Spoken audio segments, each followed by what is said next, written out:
that. So the second generation brings in more slaves and then increases the acres of the plantation.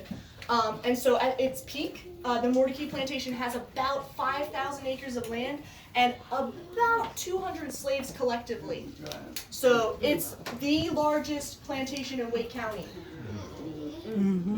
So they own land all around Raleigh, and they own some land over by Apex too, I believe. So this kitchen here is not the original kitchen for the Mordecai house. This is called the Allen kitchen. It came from another plantation in North Carolina, but it's sitting in the same place that the Mordecai kitchen did. But the Mordecai kitchen was actually 3 times larger than this.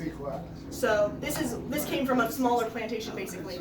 And we do know of 2 documented slave ladies who worked in the kitchen for the Mordecais. Their names were Charlotte and Millie, and they'd have to wake up before the sun rose. They'd have to walk about a mile from separate slave residence buildings, which we don't have anymore. Somebody demolished them before the city of Raleigh purchased the land. But Staggsville Plantation out in Durham, they still have their slave residence buildings. So if you ever want to go there and see those, but we don't have them here. So the main places I talk about slavery are here in the kitchen and then in the house. So back to Charlotte and Millie. So they'd have to walk about a mile from those separate slave residence buildings to get here and start making breakfast for the Mordecai family. They would cook all 3 meals for the family. And I mean, it's hot in here, and they would be wearing their dresses. They would have a giant fire going because they'd be cooking on the hearth.